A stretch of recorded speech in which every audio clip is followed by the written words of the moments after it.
The morning of September 13th, 1942, on a ridgeline south of Henderson Field, Guadalcanal, Lieutenant Colonel Merritt Edson stood in a foxhole that smelled of wet earth and cordite, looking at the jungle tree line 400 yards downslope. His uniform was stained dark with sweat despite the pre-dawn cold. Around him, 840 men of the 1st Marine Raider Battalion and 1st Parachute Battalion occupied a series of hastily dug positions along a coral and kunai grass ridge that would, by the next evening, have a different name. They had been on Guadalcanal for 37 days. In that time, they had conducted multiple raids behind Japanese lines, ambushed enemy patrols, and now found themselves holding what everyone understood was the critical terrain between the Japanese forces massing in the jungle and the only operational airfield the Americans possessed in the Solomon Islands. The raiders were exhausted. Their dungarees hung loose on frames that had shed 15 to 20 pounds per man. Malaria was endemic. Dysentery had reduced some companies to half strength.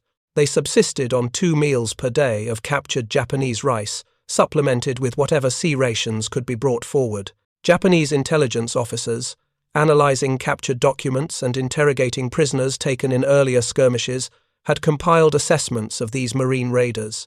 The reports, translated after the war from Imperial Japanese Army documents, described the raiders as undisciplined shock troops, lacking the cohesion and staying power of regular infantry formations. One intelligence summary noted that while the raiders showed aggressive tendencies in small unit actions, they were considered unsuitable for sustained defensive operations. The assessment concluded they would break under determined attack by properly trained Imperial forces. If you're enjoying this deep dive into the story, hit the subscribe button and let us know in the comments from where in the world you are watching from today. This assessment was about to be tested in the most direct way possible. Major General Kiyotake Kawaguchi had landed on Guadalcanal with approximately 3,000 men of the 35th Infantry Brigade. His mission was explicit: destroy Henderson Field, eliminate American forces on the island, and restore Japanese control of Guadalcanal. His plan called for a coordinated 3-pronged assault. The main effort would come from the south, directly at the ridge Edson's men now occupied. Kawaguchi's forces had been moving through the jungle for days, cutting their way through vegetation so thick that progress was measured in hundreds of yards per day rather than miles. They carried their ammunition, their weapons, and minimal rations through terrain that had no trails, no roads, nothing but endless green darkness punctuated by rain. But they were Japanese infantry, trained to endure hardship that would break lesser soldiers. They had fought in China. They had conquered Singapore, the Philippines, the Dutch East Indies. They did not question whether they would succeed. They questioned only how quickly success would come. The raiders waiting on that ridge represented something the Japanese High Command had not encountered before in this war. They were volunteers, selected through a process that emphasized individual capability and mental toughness over traditional military conformity. They had been trained in methods that regular Marine infantry considered unorthodox, even reckless. Their doctrine emphasized night operations, small unit tactics, and a kind of controlled aggression that made conventional commanders uncomfortable. The Japanese assessment of these men as undisciplined was understandable from a certain perspective. Raiders did not march with the parade ground precision of regular infantry. They did not maintain the rigid hierarchies that characterized both Japanese and conventional American military culture. They improvised, adapted, and broke rules that other units considered sacred. To observers trained in traditional military culture, this looked like a lack of discipline. That assessment confused means with ends, style with substance. Over the next 4 months, that confusion would cost the Japanese thousands of lives, and ultimately, Guadalcanal itself. The Marine raiders were born from a conversation between President Franklin Roosevelt and British Prime Minister Winston Churchill in the spring of 1942. Roosevelt had been impressed by accounts of British commandos conducting raids along the occupied European coast. He asked the Marine Corps to create similar units, forces that could strike Japanese-held islands, gather intelligence, and tie down enemy troops through aggressive action. The Marine Corps leadership had mixed feelings about this directive. They argued that every Marine was already trained for aggressive amphibious operations, that creating elite units within an elite force was redundant and potentially divisive. But presidential directives carry weight that transcends institutional preferences.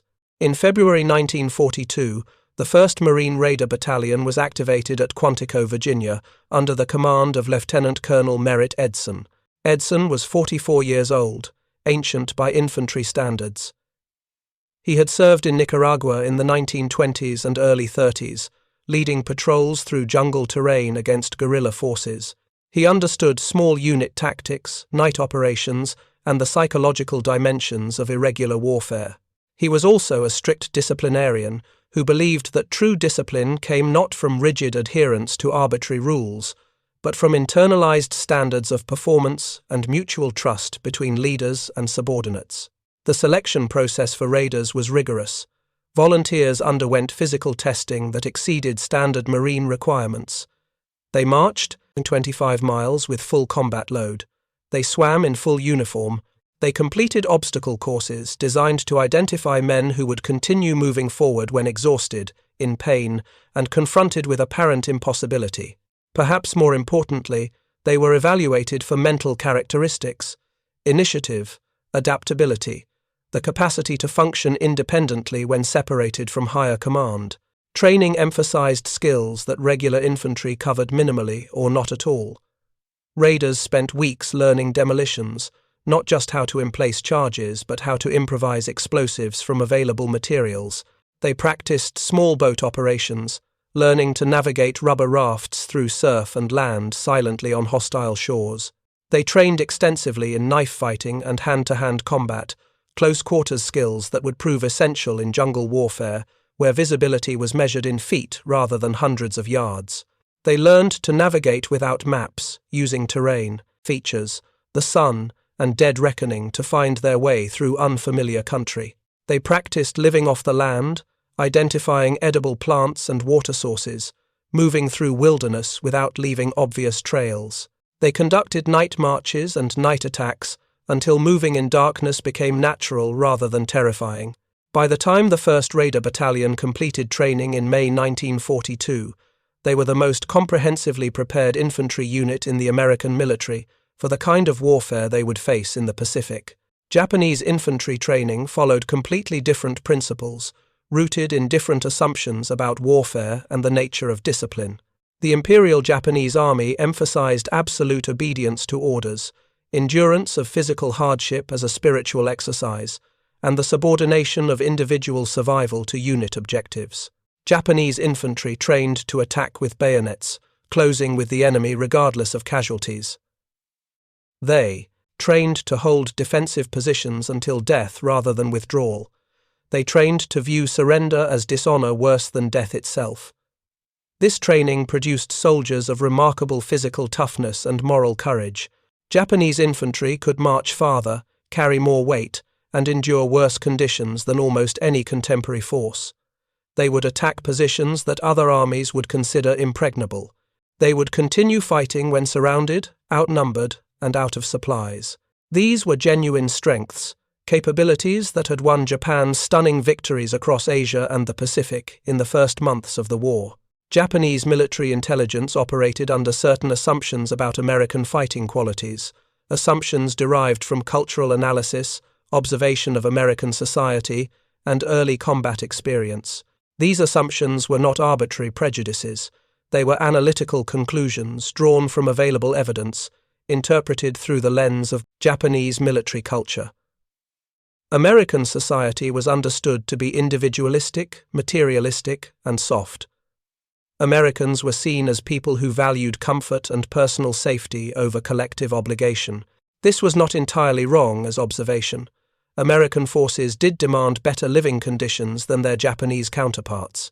American soldiers did expect regular mail from home, hot meals when possible, and medical evacuation when wounded. They did not endure hardship silently as a matter of cultural expectation. Japanese analysts concluded that these characteristics would manifest as military weakness. American units would lack cohesion because their soldiers thought of themselves as individuals rather than cells in a larger organism. They would break under sustained pressure because they had not been conditioned to accept death as a natural outcome of military service. They would retreat rather than fight to annihilation because their culture had not instilled the warrior ethos that made death preferable to defeat. The Marine raiders seem to confirm certain aspects of this analysis, while contradicting others. Reports from early encounters noted that raiders operated in small, dispersed units rather than massed formations. They broke contact when outnumbered rather than fighting to predetermined conclusions. They emphasized stealth and surprise over direct confrontation. These behaviors looked like lack of discipline to observers trained in conventional Japanese tactics. What Japanese intelligence failed to recognize was that these were conscious doctrinal choices, not manifestations of weak moral fiber. The raiders operated in small units because small units are harder to detect and can move through restrictive terrain more easily than large formations. They broke contact when outnumbered because preserving force for future operations was more important than winning individual tactical engagements. They emphasized stealth because achieving objectives without fighting was more efficient than achieving them through direct assault. Japanese assessments also failed to account for differences between tactical flexibility and strategic dissolution. A unit that adapts its methods to changing circumstances is exercising intelligent discipline. A unit that maintains rigid adherence to predetermined plans, regardless of changing conditions, is exercising a different kind of discipline, one that can be admirable but also catastrophically inflexible. The cultural gap in understanding discipline was profound. Japanese military culture defined discipline as conformity to hierarchical authority and willing acceptance of orders regardless of personal consequences. American military culture, particularly as embodied by the raiders, defined discipline as the internalized capacity to perform difficult tasks without external enforcement. Both definitions produced effective soldiers under certain conditions. The question facing both forces on Guadalcanal was which definition would prove more durable under sustained combat stress. By early September 1942, both systems were about to face testing that would resolve theoretical debates through the absolute empiricism of combat. The Japanese were preparing to attack with forces they considered sufficient to overwhelm what they understood as undisciplined American shock troops. The Marines were preparing to defend terrain they understood as essential to holding Guadalcanal. Neither side fully understood what the other was capable of sustaining. Over the next 72 hours, both would learn. The raiders on Edson Ridge had specific equipment and specific limitations, both of which would define what happened next. Each man carried an M1903 Springfield rifle or an M1 Garand, the newer semi-automatic weapon that was gradually replacing the bolt-action Springfield throughout the Marine Corps. Raiders preferred the Springfield for its accuracy and reliability, though the Garand's 8-round capacity and semi-automatic action provided firepower advantages in close combat.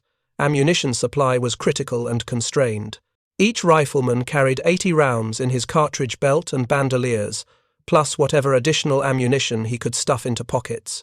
Machine gun crews had the Browning M1917A1 water-cooled 30-caliber machine gun, a weapon that could sustain fire indefinitely as long as water and ammunition lasted. The problem was getting ammunition forward. Supply lines on Guadalcanal were tenuous at best. Everything came ashore at Lunga Point, then had to be hand-carried or moved by the few available trucks over roads that were barely improved trails.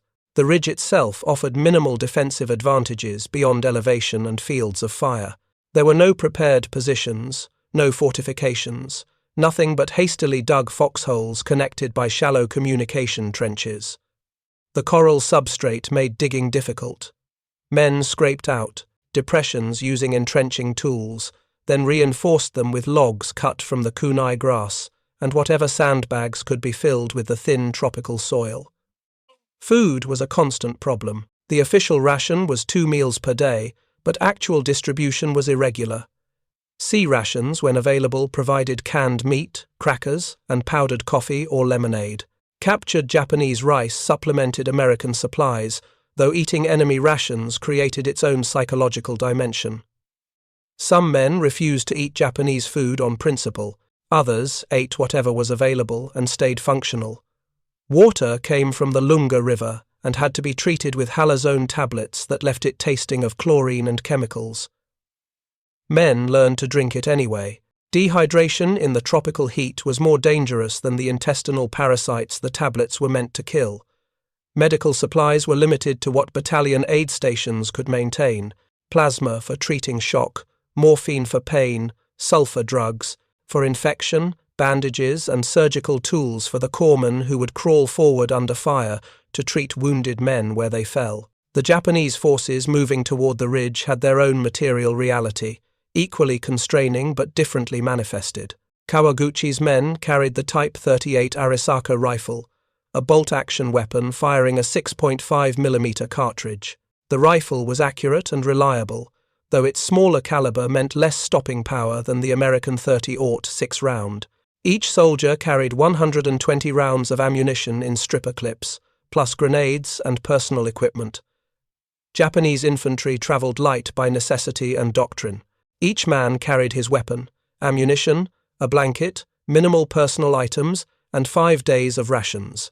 The rations were rice, canned meat or fish, hardtack, and occasionally pickled plums called umeboshi.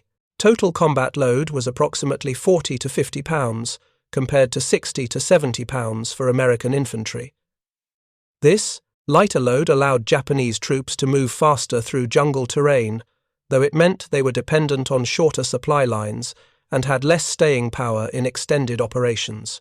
Kawaguchi's force had cut its way through the jungle south of Henderson Field, carrying everything they needed for the assault. They had Type 92 heavy machine guns, which required 4-man crews to transport the gun, tripod, and ammunition.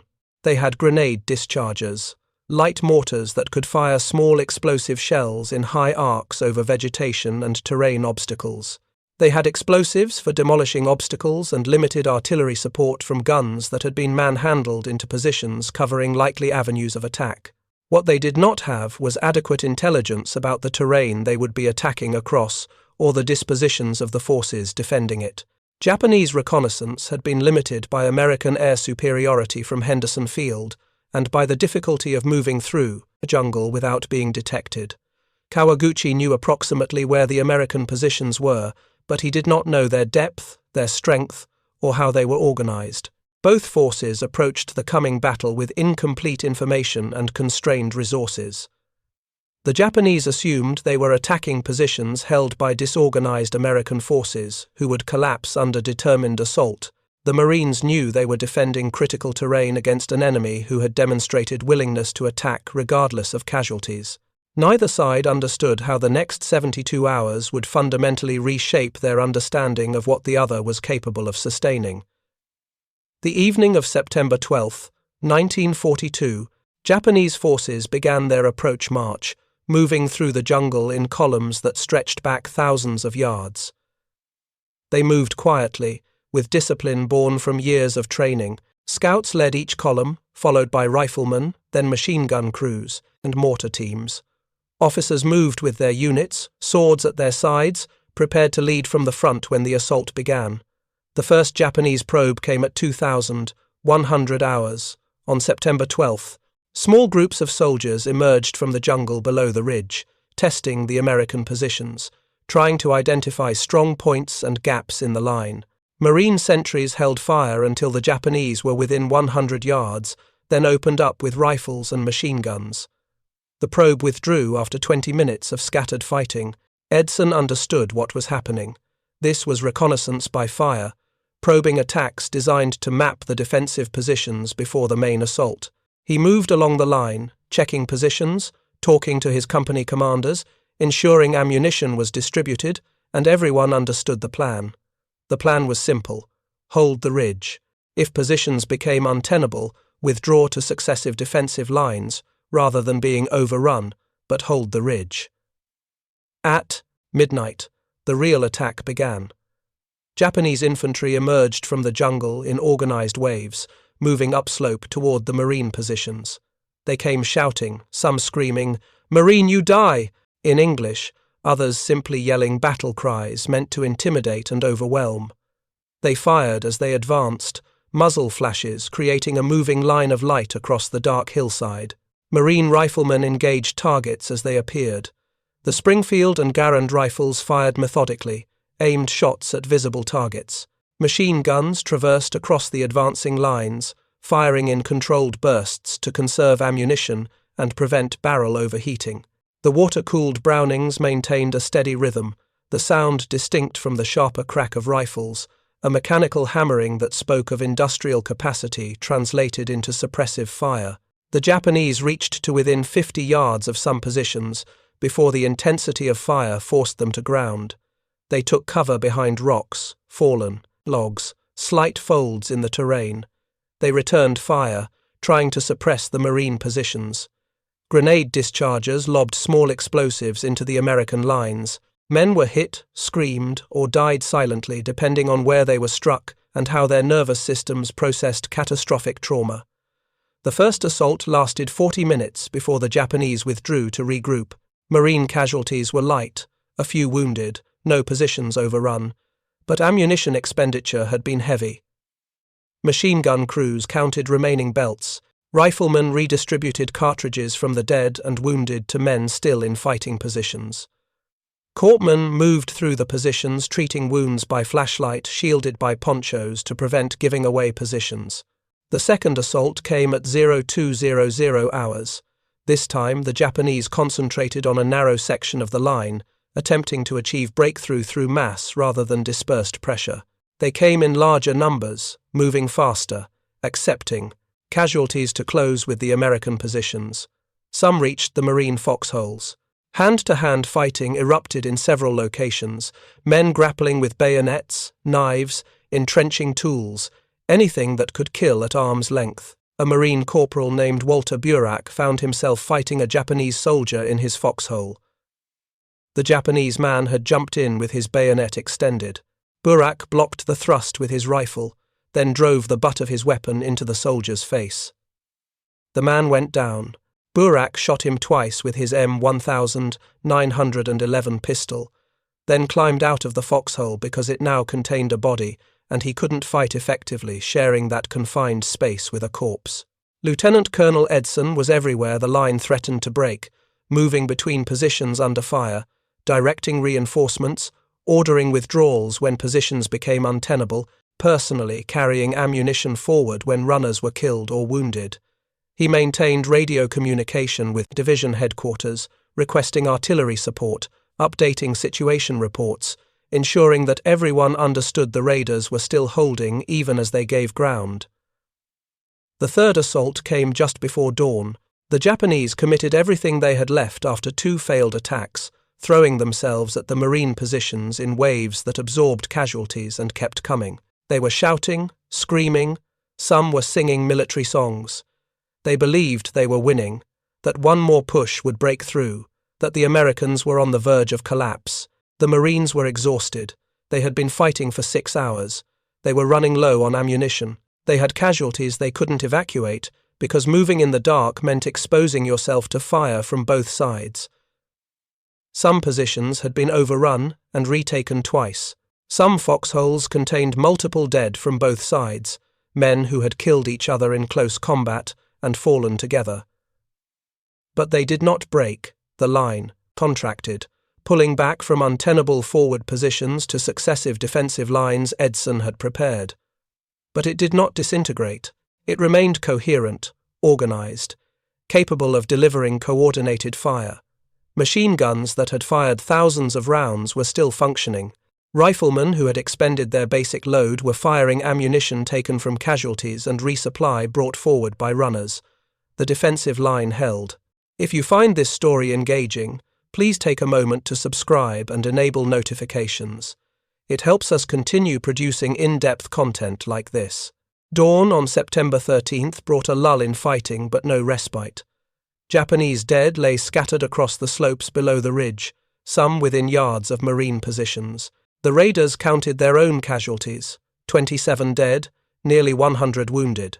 These were significant losses for a battalion that had started the night with 840 effectives, but the unit remained functional, still holding the critical terrain. Edson reorganized his positions during daylight hours. He contracted the defensive line, pulling back to a tighter perimeter that was easier to defend and required fewer troops to hold. He redistributed ammunition, ensured casualties were evacuated to aid stations, and personally inspected positions to identify weaknesses that needed reinforcement before night fell again. Japanese forces also spent the daylight hours regrouping. Kawaguchi brought forward additional troops, consolidated his scattered units, and planned the next assault. He had lost hundreds of men in the night attacks, but remained confident that sustained pressure would break the American defense. His intelligence had indicated these were undisciplined troops, unsuitable for extended combat. The previous night's fighting had cost the Americans heavily. One more night of attacks would finish them. The second night's assault began earlier, at 1,830 hours, while some daylight remained.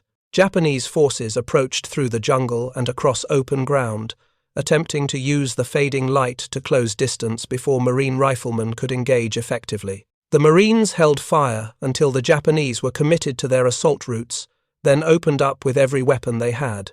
Artillery support from American guns positioned near Henderson Field dropped shells into the jungle where Japanese forces were forming up. The explosions created chaos in the rear areas, disrupting command and control, killing and wounding men before they could even reach the assault positions. Japanese officers struggled to maintain unit cohesion as troops spread out to avoid the artillery impact zones. The main assault came after full darkness, wave after wave of Japanese infantry advancing upslope under covering fire from machine guns and grenade discharges. They had learned from the previous night's failures. They moved in smaller groups, using terrain and vegetation for cover, concentrating attacks on specific points, rather than assaulting along the entire line simultaneously. Marine positions were hit repeatedly, sometimes from multiple directions, as Japanese forces infiltrated around the flanks. Fighting was confused, desperate, conducted at ranges where men could hear each other breathing. Grenades were thrown back and forth. Machine guns fired until barrels glowed red. Riflemen worked their bolts or changed magazines mechanically, muscle memory overriding exhaustion and fear.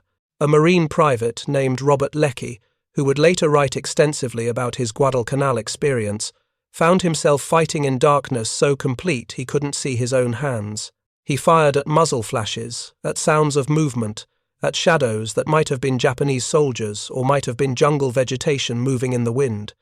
He had no idea whether his shots hit anything. He knew only that he kept firing because stopping meant dying. The Japanese kept coming with a persistence that seemed inhuman to the exhausted Marines. They attacked positions that had already repulsed multiple assaults. They climbed over their own dead to reach American foxholes. They fought with a determination that rejected any possibility of withdrawal or surrender. Some carried flags that they attempted to plant on captured positions, symbols of victory that would prove they had taken the ridge. But they did not take the ridge. Every breakthrough was contained, every penetration sealed by Marines who moved to threatened positions and fought until the Japanese were pushed back or killed. The defensive line bent but did not break. Communications remained functional. Leadership remained coherent. The raiders fought as an organized unit, not as a collection of individuals trying to survive. By dawn on September 14th, the second night of fighting was over. The Japanese had committed everything they had and achieved nothing except additional casualties. Kawaguchi's forces withdrew into the jungle, exhausted, depleted, no longer capable of offensive operations. The Marines held the ridge.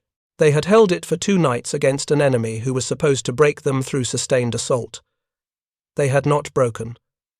The ridge that Edson's raiders held through those 2 nights received a new name. Marines who fought there began calling it Edson's Ridge, later formalized as Bloody Ridge in recognition of the cost paid by both sides. Japanese casualties were estimated at between 600 and 800 dead, with hundreds more wounded who were carried back through the jungle to Japanese-held territory.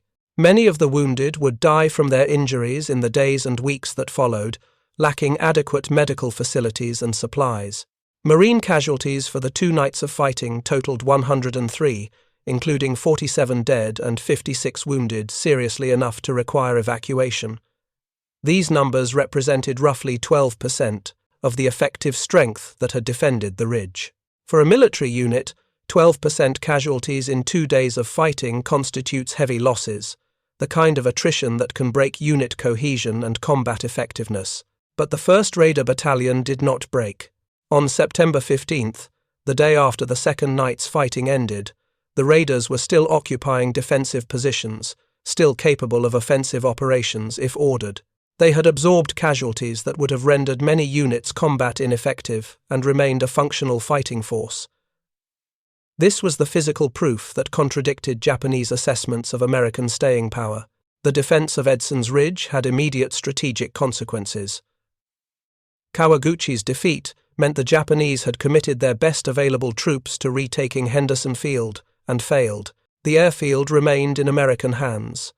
Aircraft operating from Henderson continued to attack Japanese ships, attempting to resupply their airfield forces on Guadalcanal, maintaining the supply crisis that would ultimately doom the Japanese garrison. Japanese command recognized the severity of the defeat.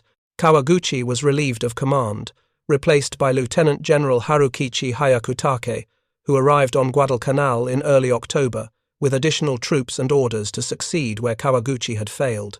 But the pattern established at Bloody Ridge would repeat itself in subsequent battles. Japanese forces would attack with determination and courage. American forces, including but not limited to the Raiders, would hold defensive positions through sustained combat that tested endurance and will.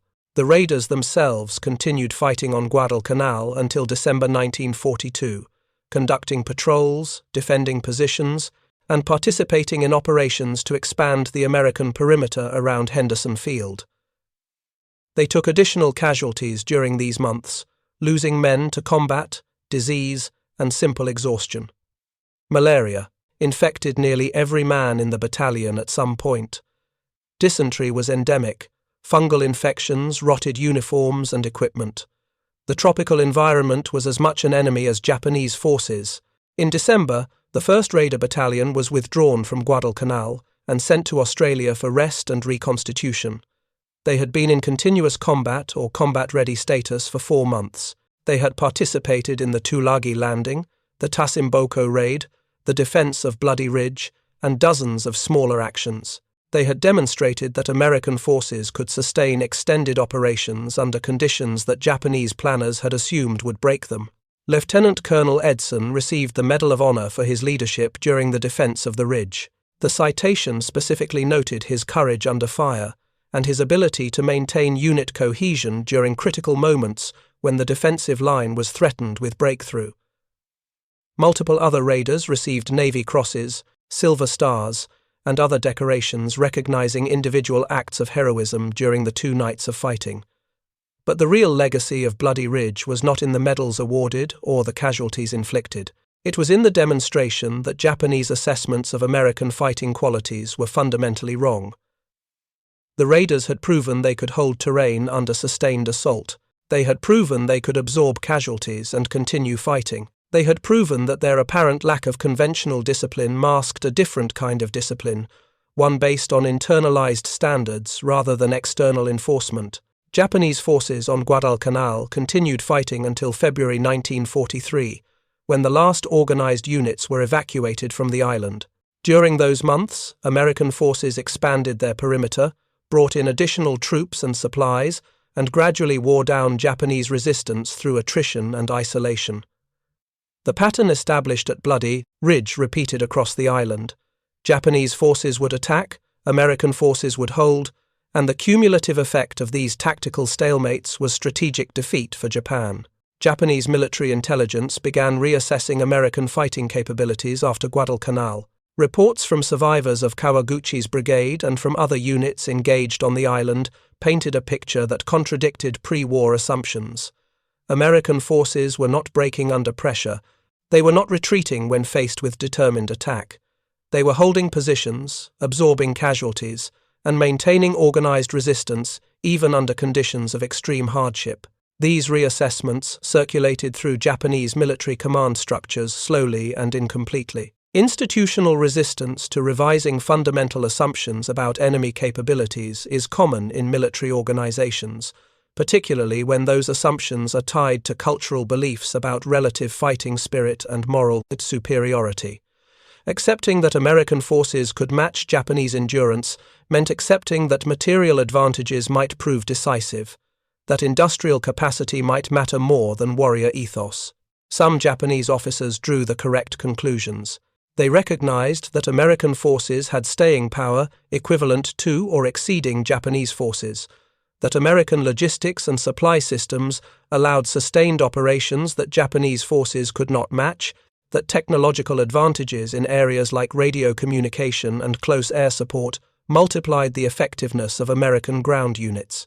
These officers argued for tactical adjustments, for defensive strategies that conserved Japanese strength rather than expending it in frontal assaults against prepared positions.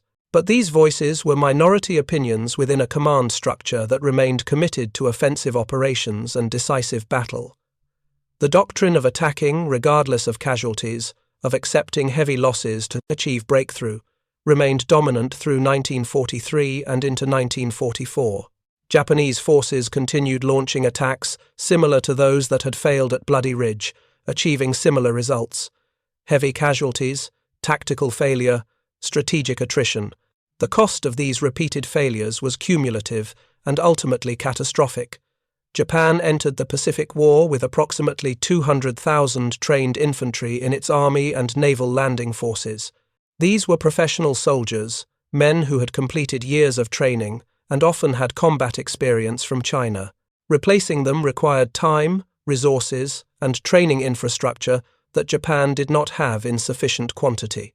Every battalion destroyed in failed attacks on Guadalcanal was a battalion that could not be used to defend subsequent islands.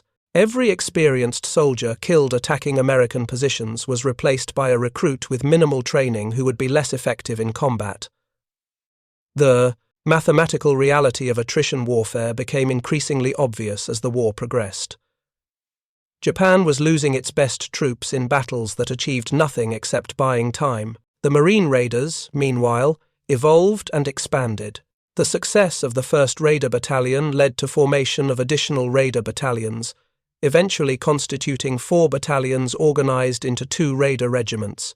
These units conducted operations across the Pacific, participating in campaigns from New Georgia to Bougainville to Guam. They maintained their emphasis on aggressive tactics, small unit operations, and sustained combat effectiveness. In February 1944, the Raider battalions were disbanded and their personnel distributed to regular Marine infantry regiments. This decision reflected a judgment by Marine Corps leadership that the entire Marine Corps should operate at Raider standards, that the skills and tactics developed by the Raiders should become standard rather than specialized. Every Marine would be trained to operate independently, to show initiative, to sustain operations under difficult conditions.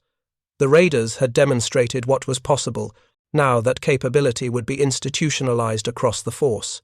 The men who had defended Bloody Ridge scattered to other units, carrying with them the knowledge that they had held critical terrain against an enemy who was supposed to break them. Some would survive the war, many would not. Marine infantry casualties in the Pacific were approximately 38%, meaning more than 1 in 3 Marines who served in combat units would be killed or wounded before the war ended. The Raiders, because they were consistently used in difficult operations, suffered higher casualty rates than average. Robert Leckie survived Guadalcanal and subsequent campaigns, was wounded on Peleliu, and later wrote multiple books about his experiences. His memoir, Helmet for My Pillow, provided a ground-level view of what it meant to be an infantryman in the Pacific, the daily reality of heat, disease, fear, and sudden violence that characterized island warfare. His account confirmed what official records documented, that the men who fought there endured conditions that tested human limits and emerged not broken, but hardened. The irony at the heart of this story is that both sides were partially correct in their assessments and completely wrong in their conclusions. The Japanese were correct that American society was individualistic, that American soldiers expected better living conditions than Japanese troops, that American military culture did not emphasize collective sacrifice to the degree Japanese culture did. But they were wrong to conclude that these characteristics would manifest as military weakness. The Marine Raiders were indeed undisciplined by Japanese standards. They did not conform to rigid hierarchies. They did improvise and adapt rather than following predetermined plans, regardless of circumstances. They did emphasize individual initiative over collective conformity. But these characteristics were strengths, not weaknesses. They were the product of deliberate training meant to produce soldiers who could function independently when communications failed, when officers were killed, when circumstances demanded immediate action without waiting for orders. The cultural gap in understanding discipline proved decisive. Japanese forces possessed discipline defined as willingness to die on command. This was genuine courage, worthy of respect, but it was not sufficient to overcome material disadvantages and tactical inflexibility. American forces possessed discipline defined as internalized capability to perform difficult tasks without external enforcement. This was equally genuine, equally demanding, and ultimately more sustainable over extended operations. The defense of Bloody Ridge demonstrated these principles in their starkest form. 840 men held a position for 2 nights against 3,000 attackers who were willing to die to take that position. They held not because they were superior individual warriors, but because their training had prepared them to function as a cohesive unit under extreme stress, because their logistics system kept them supplied with ammunition, because their command structure remained coherent even when officers were killed or wounded, because their doctrine emphasized sustainability over dramatic gestures. The Japanese forces attacking that ridge were not inferior soldiers. They demonstrated remarkable courage and endurance. They attacked repeatedly despite heavy casualties. They fought in close combat with determination that bordered on fanaticism, but courage and determination were not sufficient. Superior firepower, better logistics, and doctrine that emphasized conservation of force proved more important than willingness to accept casualties. This pattern would repeat itself across the Pacific for the next 3 years. Japanese forces would attack prepared American positions, accept heavy casualties, and achieve nothing except buying time. American forces would hold those positions, absorb lesser casualties, and gradually expand their control over strategic territory. The cumulative effect was Japanese defeat through attrition, through the simple mathematics of replacing losses faster than the enemy could replace his. The men who fought on Bloody Ridge in September 1942 could not see this larger pattern. They knew only that they had to hold the ridge, that Henderson Field behind them was essential, that failing to hold meant failing in their mission. They held because they had been trained to hold, because they trusted their officers, because they trusted each other, because surrendering ground without orders was not acceptable, regardless of how tired or scared or outnumbered they felt. The Japanese soldiers attacking that ridge could not see the larger pattern either. They knew only that they had been ordered to take the ridge, that taking it required breaking through American positions, that their duty demanded they continue attacking until they succeeded or died trying. They attacked because they had been trained to attack, because their culture had instilled values that made retreat shameful, because their officers led from the front and died alongside them. Both groups of men were trapped in circumstances that demanded more than human beings should reasonably be expected to give. Both responded with courage that deserves recognition, regardless of which side they fought for. The difference in outcomes came not from differences in individual courage, but from differences in the systems that trained, equipped, supplied, and commanded them. The legacy of Bloody Ridge extends beyond the immediate tactical victory or the strategic retention of Henderson Field. It demonstrated that American forces could sustain extended combat and operations under conditions previously considered impossible, that doctrine emphasizing flexibility and adaptation could match or exceed doctrine emphasizing rigid determination, that industrial capacity translated into military capability in ways that fighting spirit alone could not overcome. The Japanese called the Marine raiders undisciplined. Then, those raiders held Guadalcanal for 4 months straight, fighting in conditions that killed more men through disease than enemy action, maintaining combat effectiveness while losing 1 in 3 men to various causes, proving that their apparent lack of discipline masked capabilities that conventional military forces struggled to match. That is the final irony, that what looked like weakness was strength, that what appeared undisciplined was a different kind of discipline. that underestimating your enemy based on surface characteristics rather than actual capabilities is a mistake that costs battles, campaigns, and ultimately wars. Thank you for watching. For more detailed historical breakdowns, check out the other videos on your screen now, and don't forget to subscribe.